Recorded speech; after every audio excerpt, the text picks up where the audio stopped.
a iniciar, como les decía, la clase anterior revisamos básicamente lo que era el ATP y su relación, ¿no es cierto?, con el transporte de energía, que tenía que ver con lo que vamos a ir viendo, de hecho, durante el metabolismo. Y ahora nos vamos a centrar específicamente en los procesos que ocurren con los carbohidratos.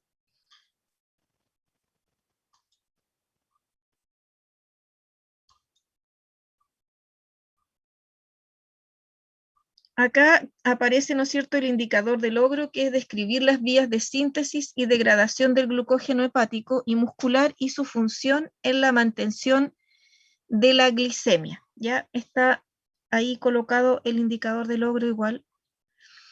Y acá tenemos una imagen que resume un poco lo que nosotros vamos a revisar del metabolismo de los carbohidratos.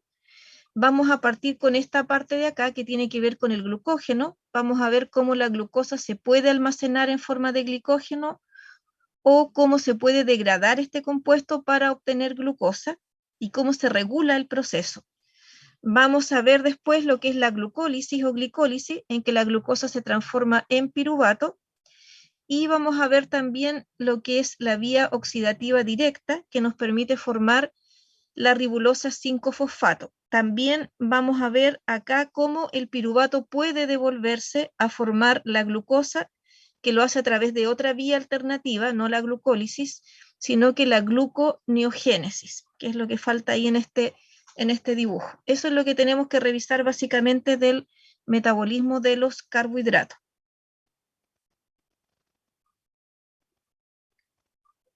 Entonces vamos a partir con el glucógeno primero. Y aquí yo les coloqué esta imagen que hemos visto cuando revisamos la estructura, ¿no es cierto?, de los carbohidratos, para recordar que el glucógeno está formado solo por unidades de glucosa y que presenta dos tipos de enlaces. El enlace alfa 1,4, que hace que la molécula sea lineal ahí, y cada cierto trecho aparece un enlace alfa 1,6 que provoca una ramificación. De hecho, esos enlaces alfa 1,6 se les llama justamente puntos de ramificación. Entonces, cuando hablemos de la degradación del glucógeno para obtener glucosa, vamos a tener que ver cómo se rompen estos enlaces, el alfa 1,4 y el alfa 1,6, y cuando veamos la síntesis también vamos a tener que ver cómo se forman estos dos enlaces cuando queremos formar el glucógeno.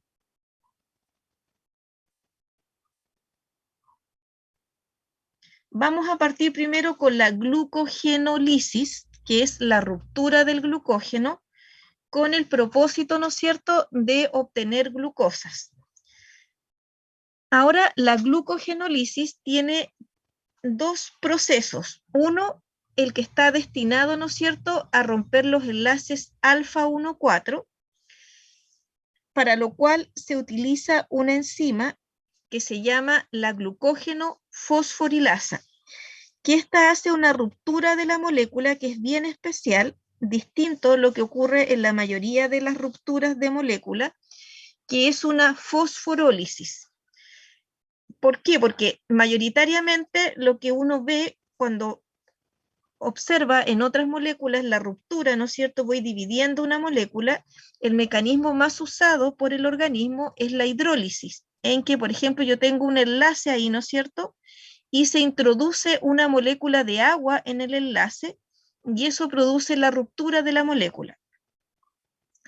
Ahora la glucógeno fosforilasa no utiliza agua para romper, sino que utiliza fosfato, por eso se llama fosforólisis. Se fijan, ahí va a haber un enlace éter, que es lo que mantiene unido, ¿no es cierto?, las distintas unidades de glucosa, independiente que sea alfa 1,4 o alfa 1,6, siempre el enlace es de tipo éter.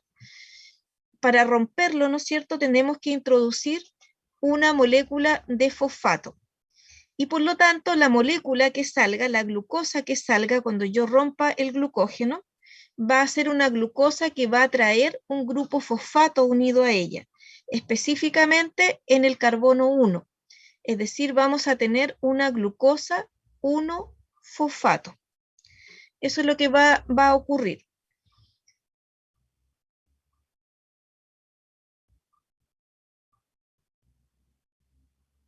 si lo miramos acá, se fijan, ahí está el glucógeno. Obviamente aquí hay más unidades, aquí solamente se muestran dos para poder explicar en forma más precisa el mecanismo. Tengo mi enlace alfa 1,4 y la glucógeno fosforilasa introduce un grupo fosfato en el enlace y lo rompe, de tal manera que queda el glicógeno con el residuo ahí de más glucosa, ¿no es cierto? Y queda una azúcar libre, que en este caso es la glucosa 1-fosfato. Lo que es bien importante para después cuando veamos la glucólisis, porque aquí esta azúcar va a venir fosforilada, ya va a venir como glucosa 1-fosfato.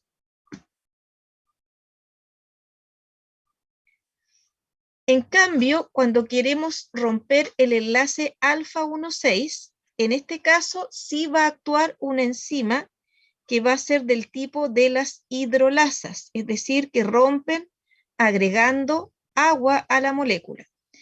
Y al glucógeno, ¿no es cierto?, le vamos a romper el enlace alfa 1,6 introduciendo esta molécula de agua a través de una enzima que se llama la alfa 1,6 glucosidasa.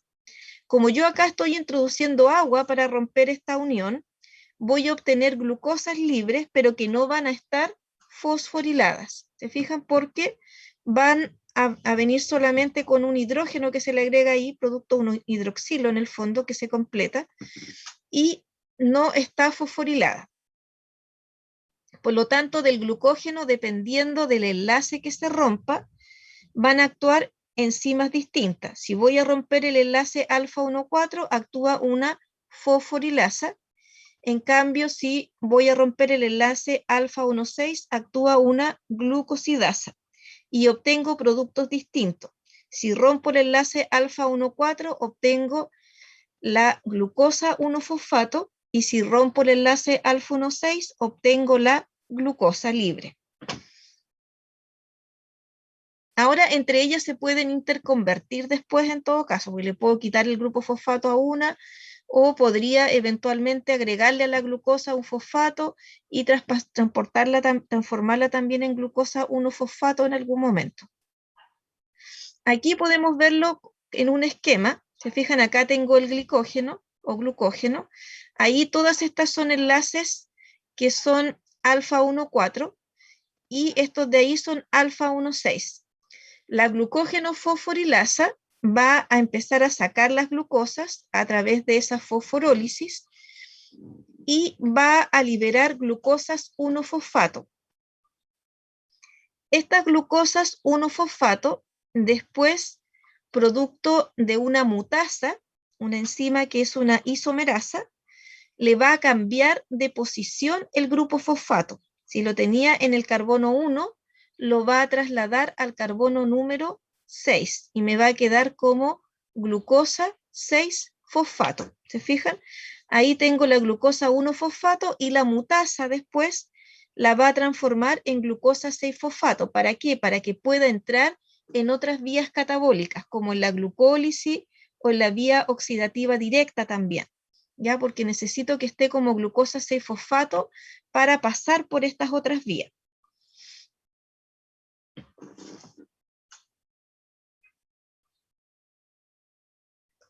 Ahora, esta glucógeno fosforilasa tiene una característica. Ella puede ir cortando glucosas que están unidas al glucógeno hasta que me quedan 3 glucosas antes de que me aparezca otra glucosa unida con enlace alfa 1,6. Se fijan, por ejemplo, acá podría ir cortando ahí, ahí, hasta ahí. ¿Por qué? Porque, no, hasta ahí. Porque justamente me quedan 3 glucosas antes de que aparezca un enlace alfa 1,6. Ya las podría cortar hasta ahí solamente.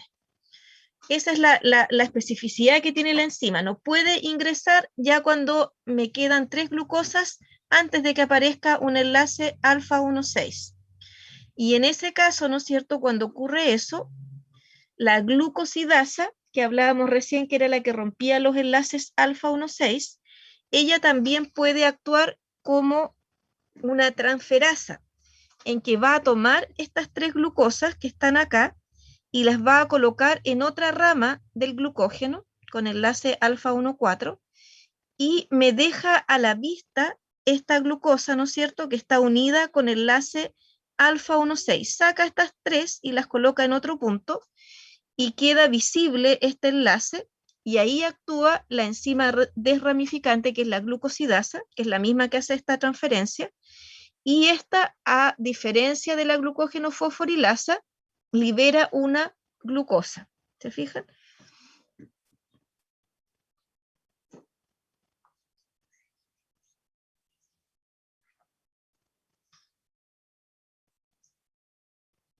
Ahora, y aquí para todos los metabolismos que nosotros vamos a ver, nos vamos a colocar en lo que es la regulación de este proceso. Y eso es lo que a mí me interesa principalmente que ustedes lo tengan claro, ¿ya? Porque esto es lo que me va a determinar que si el glucógeno se degrade o no, en realidad, de acuerdo a las condiciones que existan.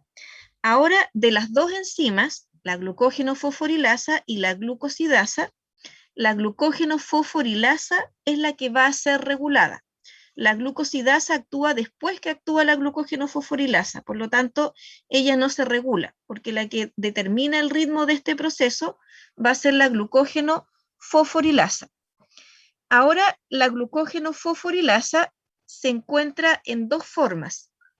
La forma A, que es una glucógeno fosforilasa que está fosforilada. Ya, esto suena como casi trabalengua. Ya, la forma activa, la forma A, que aparece acá, ¿no es cierto?, es una glucógeno fosforilasa que está fosforilada, es decir, tiene grupo fosfato en sus unidades, ¿ya? Y esa es una regulación de tipo covalente. ¿Se acuerdan lo que vimos en las enzimas anteriormente?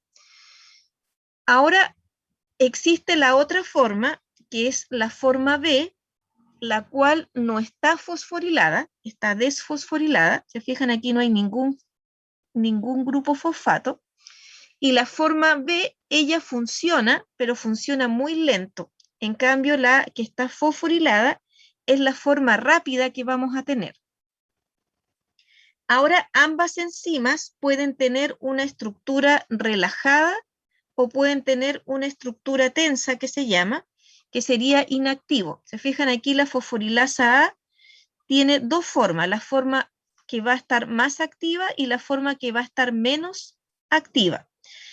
En el caso de la fosforilasa A, siempre está desplazado hacia su forma activa. O sea, cuando ella está fosforilada, normalmente está activa.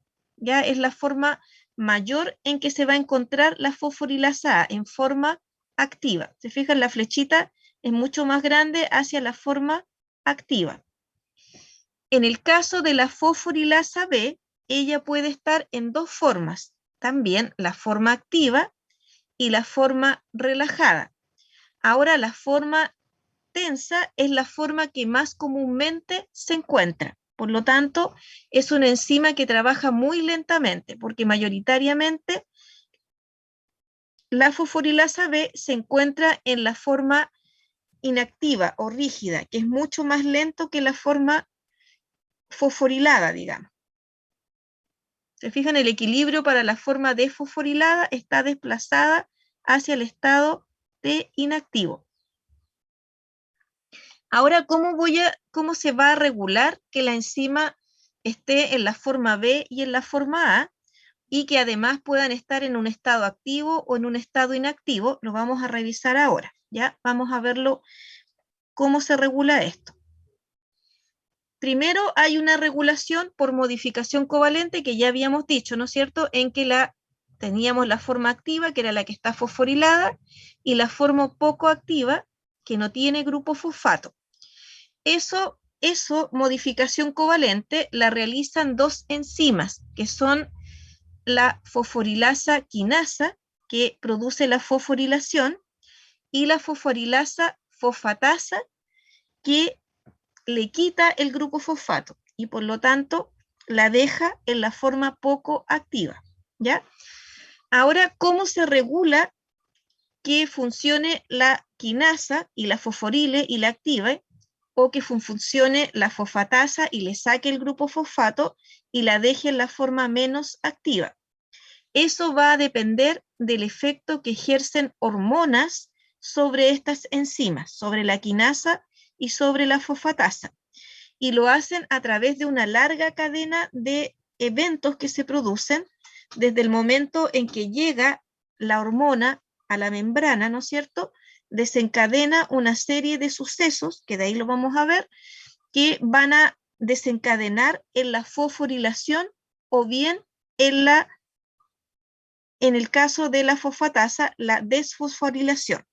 Por ejemplo, aquí aparece la adrenalina, que es una hormona que va a provocar una cascada de fosforilaciones de una serie de moléculas que finalmente van a activar a la fosforilasa quinasa y esta va a activar a la glucógeno fosforilasa.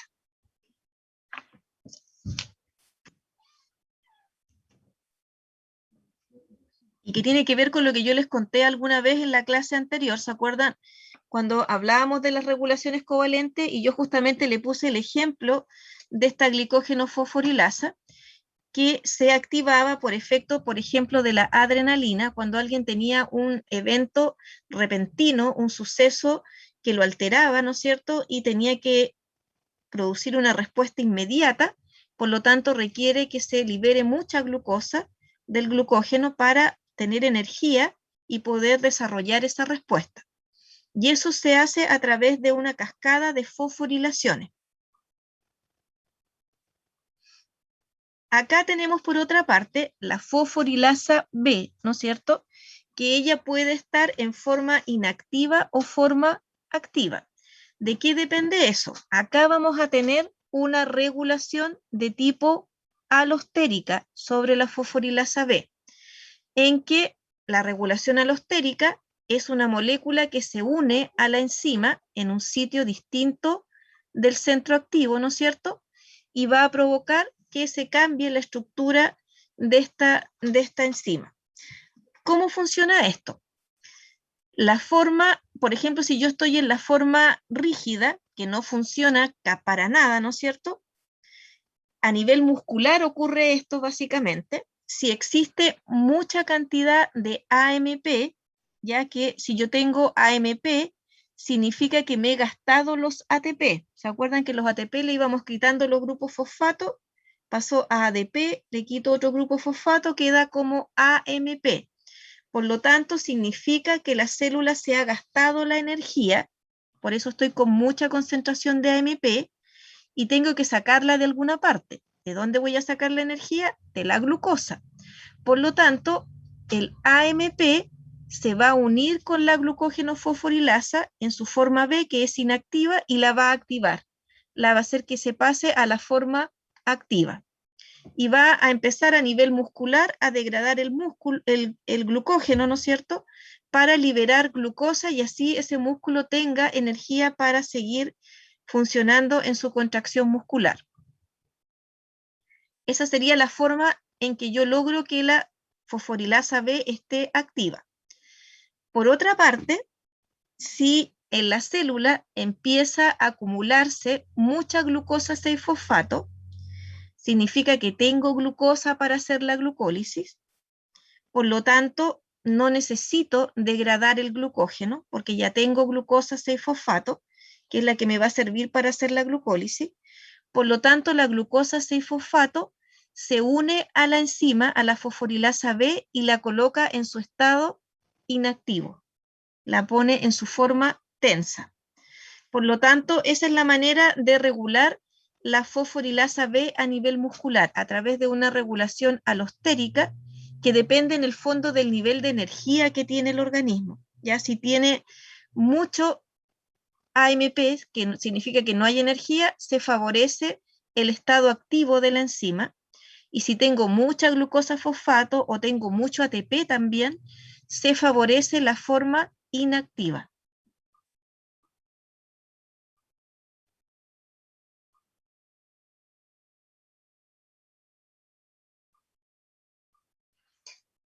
En el caso de la fosforilasa A, ¿no es cierto?, que es la que está fosforilada, ella también tiene una regulación alostérica, que básicamente depende de los niveles de glucosa. y eso ocurre básicamente en el hígado. Si hay mucha cantidad de glucosa libre, significa que he degradado mucho glucógeno y por lo tanto no tengo que seguir desarmando el glucógeno porque ya hay glucosa. Por lo tanto, la glucosa se va a unir con la glucógeno fosforilasa A que está activa, que está en su forma relajada, y la va a pasar a su forma tensa, donde ella trabaja, se desactiva o trabaja muy lentamente. Básicamente se desactiva cuando hay mucha concentración de glucosa. ¿Por qué? Porque ya ocurrió el proceso para el cual necesito la glucógeno fosforilasa A, que es que se degrade el glucógeno y obtenga glucosa. Si hay mucha glucosa, la A, aunque esté fosforilada, se desactiva porque pasa a su forma tensa. Y esa es una regulación de tipo alostérica.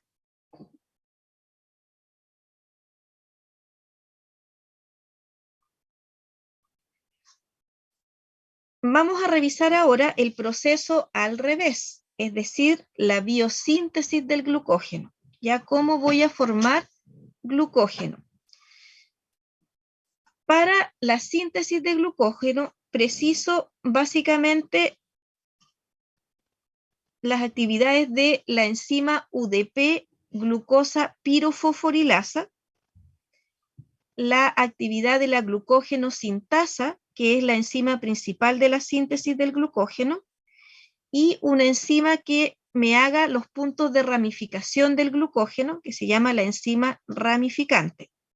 La glucógeno sintasa es la que hace los enlaces alfa 1,4. Acuérdense que aquí es contrario de lo que estábamos hablando recién. Recién íbamos a romper los enlaces.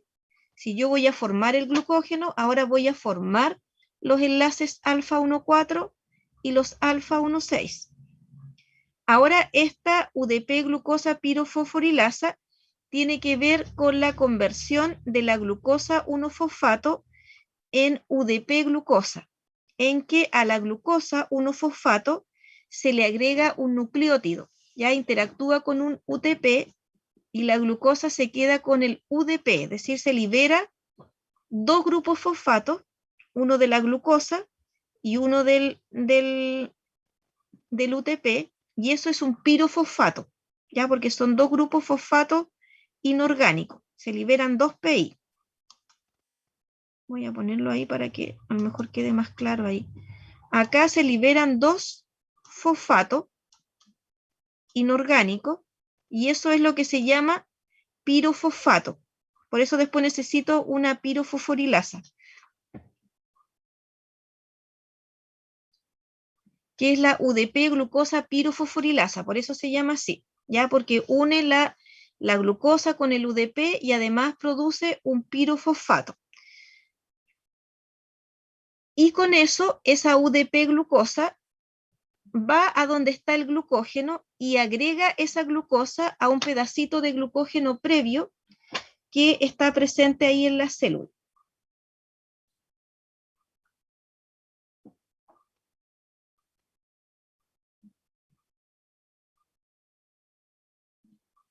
Aquí está como el proceso completo. Miren, la glucosa 6-fosfato puede venir de la glucosa de la dieta o por el proceso de gluconeogénesis, que más adelante vamos a ver, y que está como glucosa 6-fosfato. Ya ella va a estar con esa forma. Y por una mutasa, la misma que hablábamos cuando hacíamos la degradación, va a cambiar de posición ese fosfato que está en el carbono 6 y lo va a pasar al carbono 1 y me va a quedar glucosa 1-fosfato.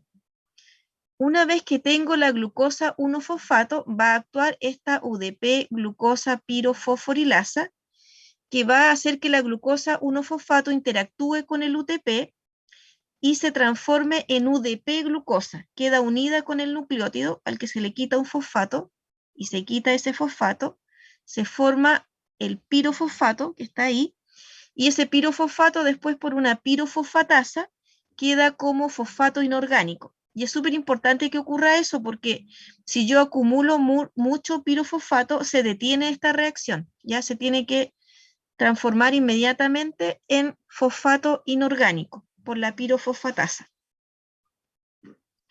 Y mi UDP glucosa, que es la que me interesa para formar el glucógeno, va a ir a donde ya hay un pedacito de glucógeno y se va a unir, ¿no es cierto?, esa glucosa y va a quedar con una glucosa más. Por eso aparece ahí glucosa N+1.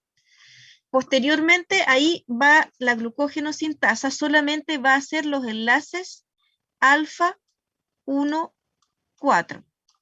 Una vez que ya tenga una cadenita larga de alfa 1, 4, va a aparecer una glucosiltransferasa, que es una enzima ramificante, que va a hacer los enlaces alfa 1, 6. Ya se fijan, al igual que en la degradación hay dos enzimas, una para el enlace alfa 1, 4 y una para el enlace alfa 1, 6. Esta se llama glucosiltransferasa, la que hace eso.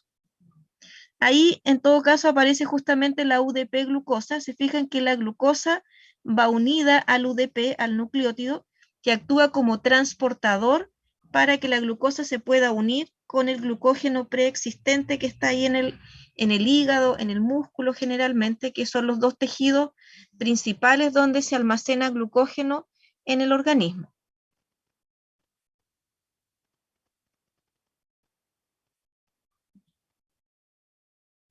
Bueno, ahí aparece, ahí está más grande. Se fijan, ahí está la UDP glucosa, ahí está la glucosa, está unida con el nucleótido que tiene uracilo, ¿no es cierto? Y tiene dos grupos fosfato. Y esa UDP glucosa es el precursor inmediato para que la glucógeno sintasa, ahí dice sintetasa, pero debiera decir sintasa por si acaso. Ya la enzima se llama glucógeno sintasa, no sintetasa.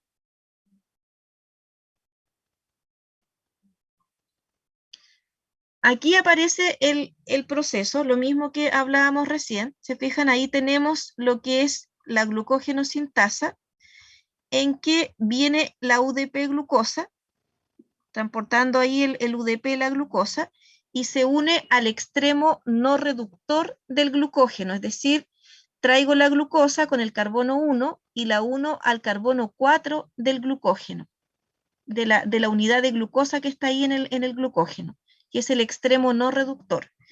Y una vez que actúa la glicógeno sintasa, el UDP se va.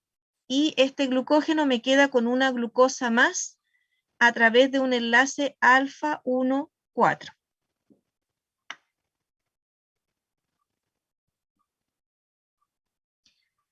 Ahora la enzima ramificante o la glucosiltransferasa, ¿no es cierto? ¿Qué es lo que hace?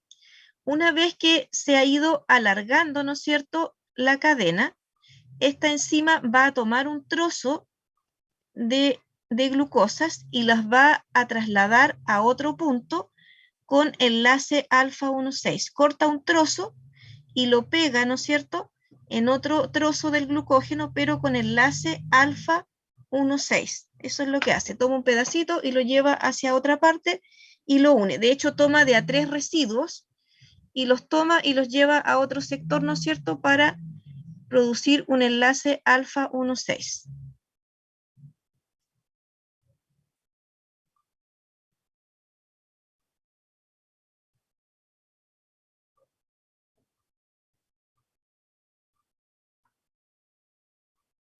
Ahora, al igual que en el proceso anterior, la glucógeno sintasa también va a ser regulada y tiene, por una parte, también una modificación covalente y también tiene un regulador alostérico.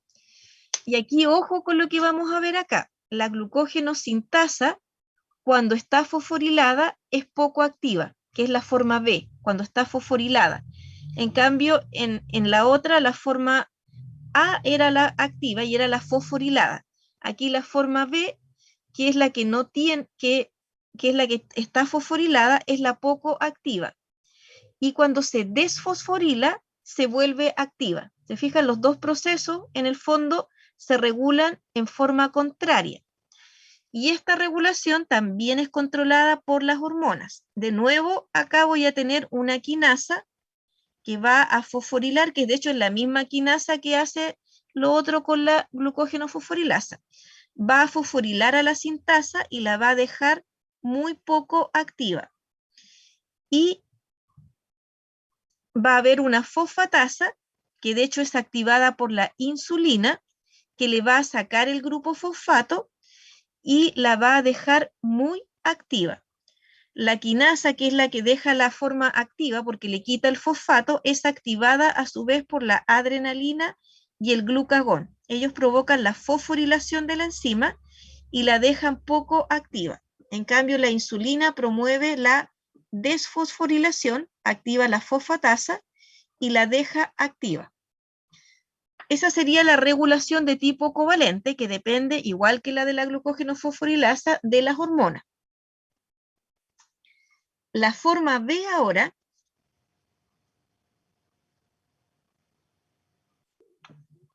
nuestra forma B fosforilada, que es la poco activa, tiene un activador alostérico, que es la glucosa 6-fosfato. Es decir, yo puedo tener la sintasa fosforilada, pero si existe una alta concentración de glucosa 6-fosfato, esta se activa, a pesar de que esté fosforilada, por una regulación ahí de tipo alostérica, en que la glucosa 6-fosfato se une a la enzima, le hace un cambio conformacional y permite, ¿no es cierto?, que se active la enzima, a pesar de que está fosforilada. Miren, aquí está la clave de esto, ¿no es cierto? Aquí hay un resumen de los dos procesos.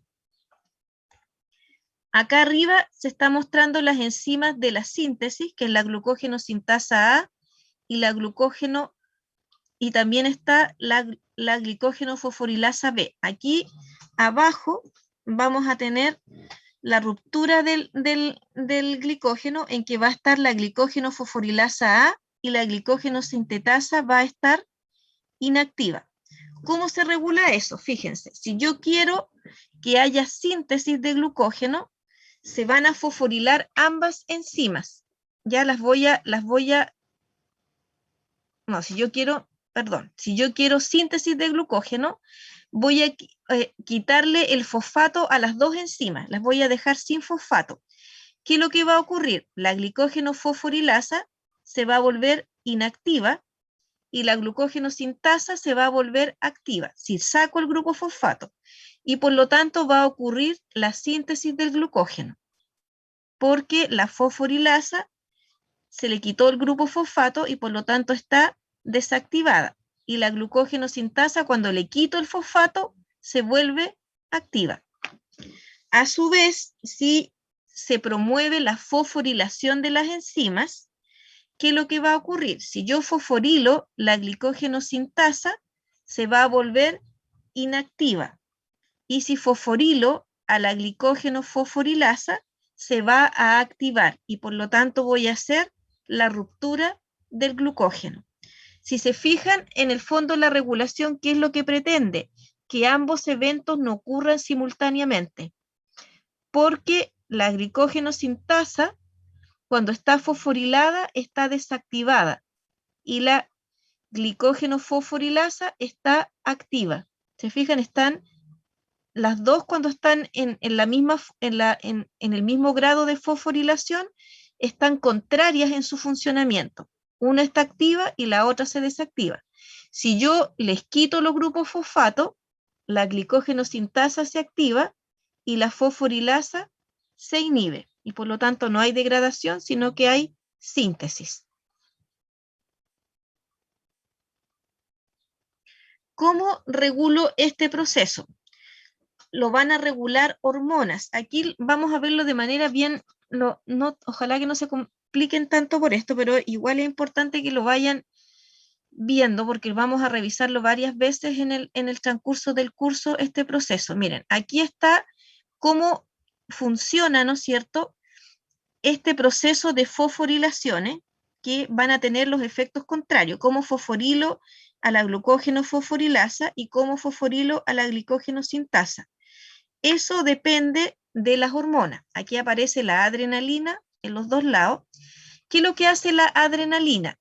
Ella llega a la membrana de la célula y va a unirse a un receptor, y ese receptor va a activar a unas proteínas que aquí no aparecen en la historia, pero se llaman las proteínas G, y esas proteínas G van a activar a la adenilato ciclasa.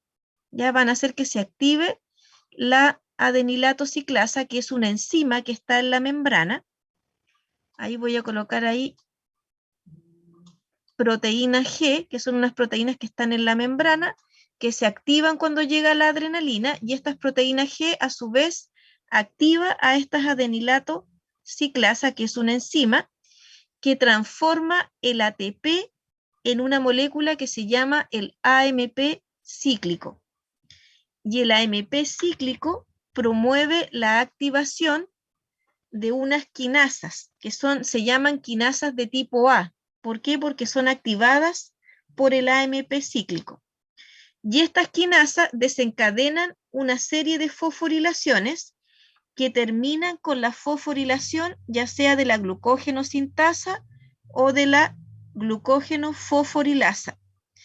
Y si yo hago fosforilación, se activa la degradación del glucógeno y se detiene la síntesis del glucógeno. Aquí ocurre lo mismo, se fijan, de hecho es el mismo mecanismo.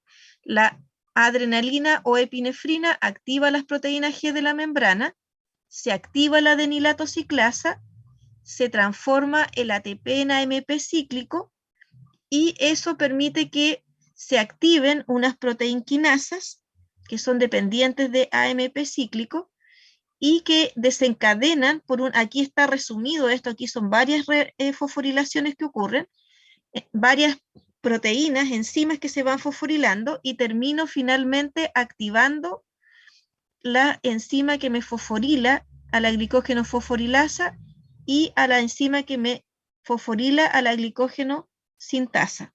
Pero el efecto va a ser contrario porque con eso voy a activar la degradación del glucógeno y voy a detener la síntesis del glucógeno, porque ambos procesos no pueden ocurrir al mismo tiempo, no pueden ser simultáneos. ¿Tienen alguna consulta de esto? ¿Alguna pregunta? ¿Les quedó claro los dos procesos?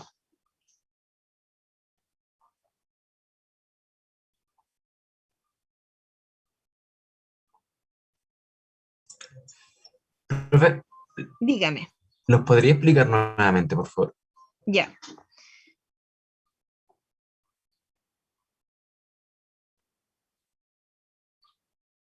Ya, miren, ¿quieres que explique esto o lo demás atrás? Eso es lo que no me queda claro.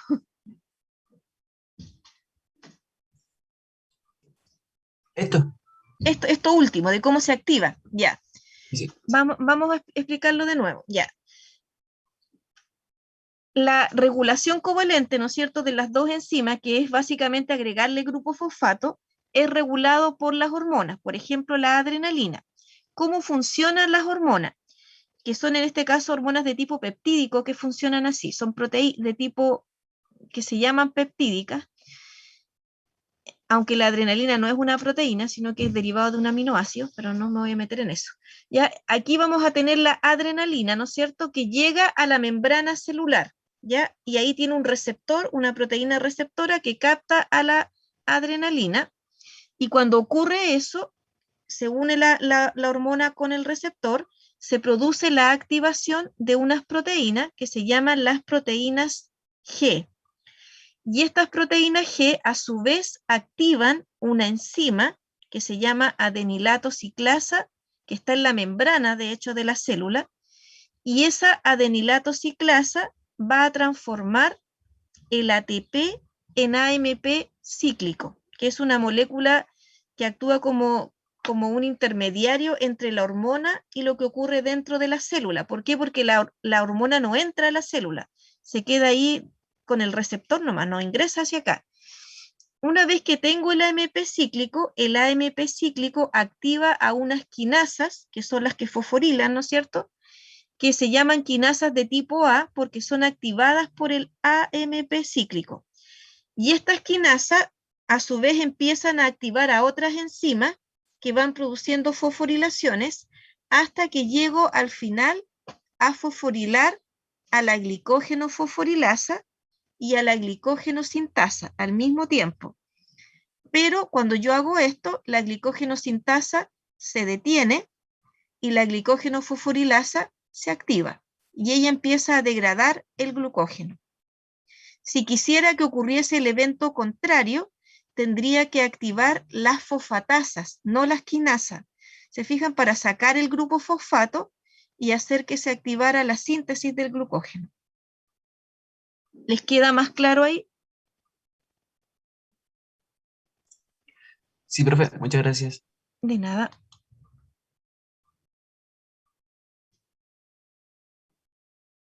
Entonces les voy a preguntar a ustedes igual a ver si nos quedó claro. ¿Qué pasa con el metabolismo del glucógeno si yo provoco la fosforilación de sus enzimas? ¿Qué evento esperan que ocurra? ¿Qué me puede decir si yo fosforilo? ¿Qué debería ocurrir?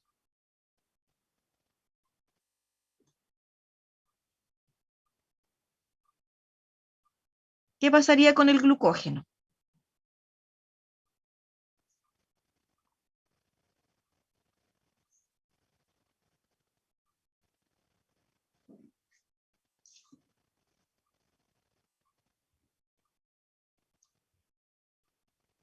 ¿Qué pasa si yo gatillo la fosforilación de las enzimas que tienen que ver con el metabolismo del glucógeno? ¿Qué va a ocurrir?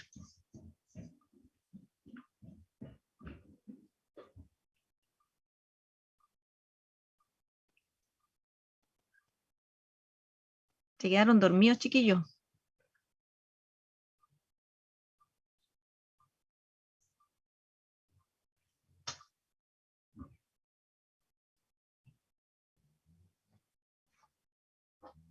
¿Qué se activa? Más simple, la degradación o la síntesis si yo fosforilo las enzimas implicadas en esos dos procesos. Más simple todavía.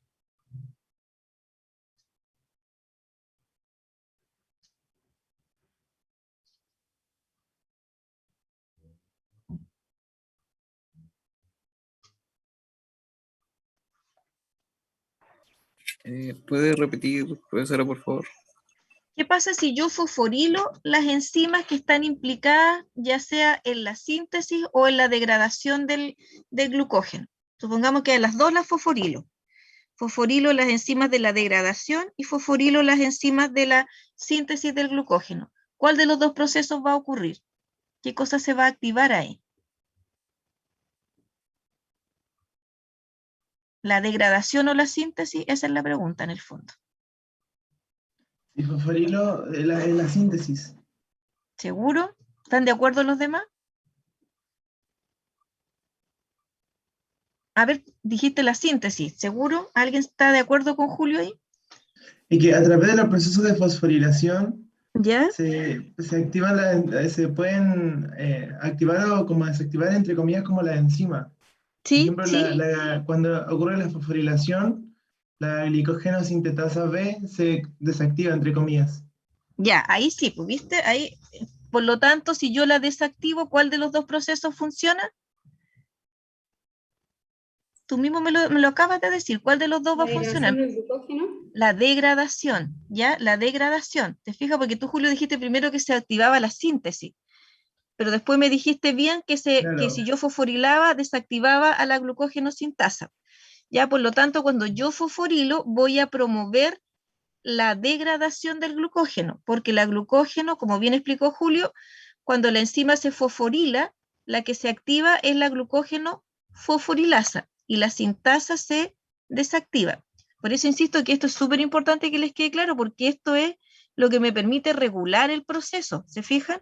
Si el organismo necesita que ocurra la síntesis, va a desactivar a las quinasas, ¿se fijan? Porque necesita que se activen las fosfatasas.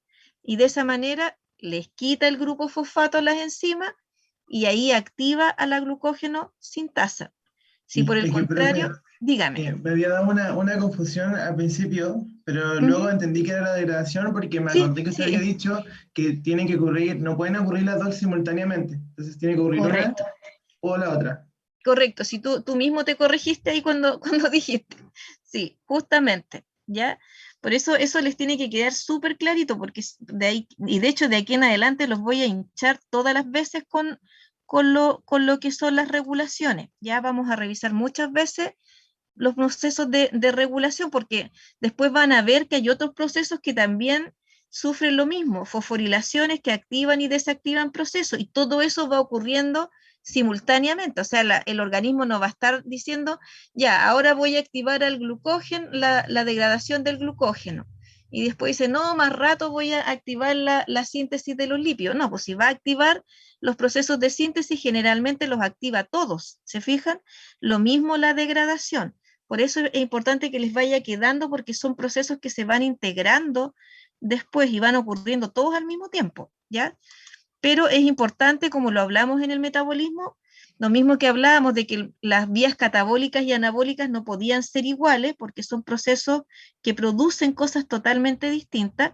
Yo me tengo que asegurar que si estoy haciendo degradación, no esté al mismo tiempo haciendo síntesis. ¿Se fijan? Porque si no sería un desperdicio de energía para la célula, que en un rato estoy armando una molécula y al otro lado la otra enzima me la está tomando y me la está desarmando. Entonces tienen que estar separados los procesos y no pueden ocurrir al mismo tiempo. Obviamente lo que yo les explicaba también, que estaba la regulación alostérica, que en el caso que haya una celulita por ahí que se quedó sin ATP, venga y active a la glucógeno fosforilasa simplemente porque hay poco ATP, ¿se fijan? También está esa posibilidad, porque las regulaciones de las hormonas son como más generales en el organismo. Dígame, Julio. O sea que ya la semana pasada, que yo estaba viendo la clase que dio la semana pasada acerca de la regulación de las enzimas. Yo Sí, te había sí. mostrado, en este caso, las regulaciones enzimáticas pueden ser simultáneas, porque pueden tener una regulación catalítica, era así, que actúa una hormona, bueno, ese tipo de Esa es la regulación, covalente, esa es la covalente, covalente. disculpe, la regulación covalente, y al mismo tiempo pueden tener como una regulación alostérica. Así es, justamente, justamente. No, no son excluyentes, sino que al mismo tiempo la enzima puede tener los dos tipos de regulación, justamente. ¿Y de qué forma? Porque ya es fácil ver en las imágenes de los libros cuando podemos ver que una enzima está activa, o sea, está bajo una hormona, porque siempre sale la hormona, por ejemplo, insulina, bla, bla, bla, bla, bla. ¿Y cómo yo sé si está en la forma alostérica o no? Porque eso como que no sé encontrarlo en las imágenes. Lo que pasa, mira, bueno, es que la imagen generalmente te muestra la regulación covalente en general, en que en la regulación, ahora la diferencia importante en esas dos regulaciones es que la covalente generalmente responde a un cambio global del organismo. Se fijan, por ejemplo, ustedes secretan adrenalina o secretan insulina y esa viaja por todo el organismo provocando cambios. Se fijan, en todas partes va a estar dando una orden, la adrenalina ya empieza a degradar el glucógeno en todas partes, ¿se fijan? En cambio, las regulaciones alostéricas generalmente funcionan a nivel local. En una célula X de por ahí en alguna parte hubo una disminución de glucosa, por ejemplo, y esa célula activa la degradación del glucógeno que está ahí en esa célula nomás, ¿te fijas? Son como regulaciones locales. Por eso, por ejemplo, la regulación esa del alostérica de la glucógeno fosforilasa básicamente ocurre a nivel del músculo, que es el tejido que más fácilmente se puede quedar sin glucosa. Entonces, cuando baja mucho el contenido energético, el AMP activa a la glucógeno fosforilasa sin necesidad que esté fosforilada. ¿Se fija? La activa igual, no espera que llegue la hormona, sino que la activa ahí mismo, en ese mismo lugar. Pero eso va a ocurrir, por decirte, en el músculo de los brazos, porque estuviste haciendo mucho ejercicio, se les ocurrió empezar a hacer pesa, algo, y se quedaron sin energía en ese músculo. Y ahí ocurre eso. En cambio, la respuesta hormonal, la adrenalina, fue porque alguien les dijo, viene una ola, y tuvieron que salir corriendo y empezaron a producir la adrenalina para que en todos los músculos del cuerpo empiecen a generar la glucosa. ¿Se fijan? No sé si te queda más claro ahí la diferencia. Sí, sí, me quedó súper claro, porque igual yo decía, ¿cómo va a ser tantas modificaciones, así como los dos tipos? Porque la clásica es la que uno conoce, la que ocurre en la homeostasis, que es la de las hormonas. Pero Claro, la alostérica entonces la alostérica es una regulación local. Como local, correcto. ya Sí, entiendo. sí. Sí, de hecho la alostérica de la glucógeno fosforilasa es más bien del músculo, en cambio la alostérica de la sintasa es en el hígado, básicamente. que es ahí donde, en el hígado, donde yo puedo tener grandes concentraciones de glucosa. Entonces ahí puedo hacer que se active la glucógeno-sintasa sin necesidad de sacarle el grupo fosfato. Esos son locales. Vamos a avanzar un poquitito en lo que es en la siguiente parte, ¿ya? Que es la respiración celular. ¿Ya? Aquí igual yo voy a hacer como un desorden un poco del orden en que aparece en el programa, ¿ya? Porque el programa habla primero de la glucólisis, de todos los metabolismos de los carbohidratos, y como el que al final coloca lo que es ciclo de Krebs y cadena transportadora de electrones, pero yo lo voy a colocar todo junto para que sea más fluido la materia, porque quedan como, si los coloco por otro lado, como que uno se pierde después, ¿ya? Por eso los coloqué como respiración celular. Aclaro ahí porque en el programa aparecen como en partes distintas, digamos. Aquí nosotros algo en biología alcanzamos a ver algo de respiración celular, pero muy por encima, ¿no es cierto? En que básicamente es un proceso por el cual la célula obtiene energía por la oxidación de las moléculas combustibles a través del oxígeno molecular, ¿ya? Dicho de otra manera, va a ser la reacción de moléculas orgánicas como la glucosa, los ácidos grasos, los aminoácidos, que van a reaccionar con el oxígeno, produciendo dióxido de carbono, agua y energía. Ahora, esa reacción de las moléculas orgánicas con el oxígeno no es directa, van pasando miles de pasos y al final aparece el oxígeno en la historia, pero si no estuviera el oxígeno no ocurriría todo eso, de hecho, ¿ya? Es una relación a largo plazo ahí que ocurre. La fase de la respiración aeróbica, que es la respiración celular, esto implica que hay presencia de oxígeno, es la formación de acetil-CoA, que es una molécula pequeñita, ¿no es cierto?, de 2 carbonos, el ciclo de Krebs o ciclo del ácido cítrico y la cadena respiratoria, ya, o la cadena transportadora de electrones. Esas son las etapas o fases de la respiración. ¿Cómo ocurre esto? ¿No es cierto? Vamos a tener aquí la primera fase es lograr llegar a este compuesto que es la acetil-CoA. Yo puedo partir de carbohidrato, básicamente la glucosa, se introduce y produce la glicólisis, llego a piruvato y obtengo acetil-CoA. También puedo venir de proteínas, si tengo mucha ingesta de proteína, me sobran aminoácidos. Hay algunos que llegan a piruvato directamente, otros llegan a acetil-CoA, o algunos llegan directamente a productos del ciclo de Krebs. En el caso de los lípidos, el glicerol y los ácidos grasos que conforman a los lípidos también pueden llegar a formar acetil-CoA. Y esa es la primera fase, ¿no es cierto? Después la acetil-CoA entra al ciclo de Krebs o ciclo de del ácido cítrico o de los ácidos tricarboxílicos, y acá se producen una serie de oxidaciones que me van a permitir reducir estas moléculas que son el NAD y el FAT. Aquí en la glucólisis también logro sacar un NADH reducido y se va liberando CO2 en el camino. También se puede producir un poquitito de ATP ahí, pero muy poquito. Y esa sería la segunda fase. Y en la tercera fase, los NADH, ¿no es cierto?, van a ir a la cadena transportadora de electrones, van a entregar sus protones y electrones, y se va a realizar una serie de reacciones de óxido-reducción que me van a permitir hacer la fosforilación oxidativa, que es la formación de ATP por efecto de reacciones de óxido-reducción. Y ahí aparece el oxígeno. ¿Se fijan? El oxígeno va a ser el último aceptor de electrones de esta cadena, y al ser el último va a permitir que se vaya traspasando más veces estos electrones y se produzca mucha cantidad de ATP en esta cadena. Ahora nosotros, a lo que yo quiero llegar es a esto justamente, a la glicólisis primero. De todas maneras, igual vamos a hablar de esto porque es parte del curso, pero en este momento me interesa esto, la glicólisis. Entonces nos vamos a meter con la glicólisis porque estamos en los carbohidratos. Acuérdense que igual la respiración celular ocurre a partir de ácidos grasos también o también a partir de aminoácidos. Lo que más uno siempre ve es lo que pasa con la glucosa, porque como ya hemos visto en la materia, ella es fácilmente oxidable por los grupos funcionales que tiene, es fácil de transportar porque forma puentes de hidrógeno con el agua, por lo tanto siempre la glucosa va a ser la primera que se va a meter acá en la respiración celular.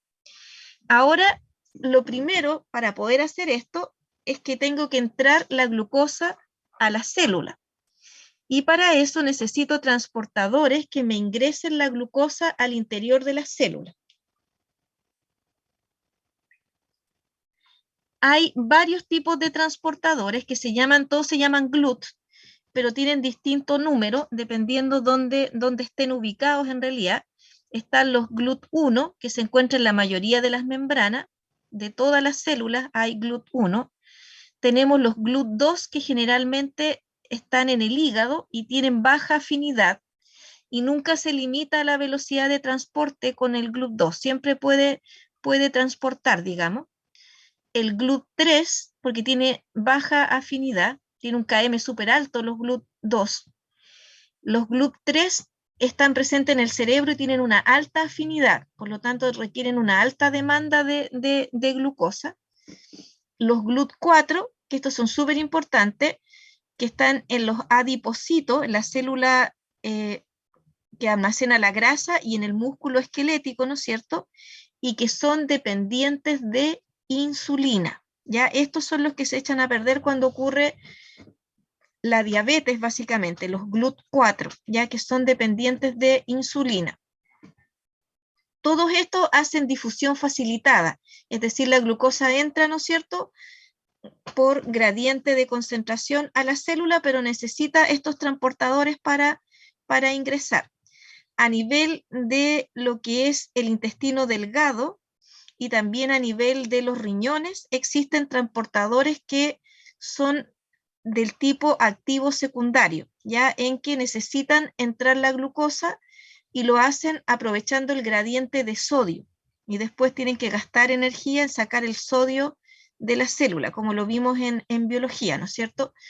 Y estos principalmente están en el intestino delgado y también pueden estar a nivel del riñón también.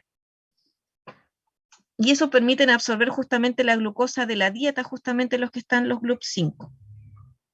Aquí justamente se ve el accionar de los GLUT4, que normalmente los GLUT4 no están puestos directamente en la membrana, sino que están como en vesículas acá, en el citoplasma de la célula, y cuando no hay insulina, ellos están guardaditos aquí en la célula. Cuando aumenta los niveles de glucosa en la sangre, la insulina se va a liberar, la hormona va a ser liberada, ¿no es cierto? Y la insulina va a llegar acá y se va a unir a unos receptores que va a provocar, ¿no es cierto?, que los GLUT4 se coloquen en la membrana celular. Se van a soltar de las vesículas donde están guardados y se van a dirigir aquí a la membrana y se colocan ahí en la membrana y empiezan a ingresar gran cantidad de glucosa al interior de la célula. Eso básicamente ocurre a nivel de tejido adiposo y músculo esquelético, básicamente. Ahí es donde más hay GLUT4. Y por eso cuando la insulina falla, ¿no es cierto?, mucha de la glucosa que anda dando vuelta para acá no entra a los tejidos, principalmente músculo y tejido adiposo, ya porque no se puede, no están los GLUT4 disponibles para que ingresen. Igual pueden ingresar unas poquitas a las células, porque hay de los otros GLUT igual que no son dependientes de la insulina, pero esos son súper pocos, por lo tanto no puedo entrar grandes cantidades de glucosa al interior, y por lo tanto se empieza a acumular la glucosa en la sangre. Ahora, la glucólisis básicamente es la conversión de glucosa en dos moléculas de ácido pirúvico, que son compuestos básicamente de 3 carbonos, ¿no es cierto?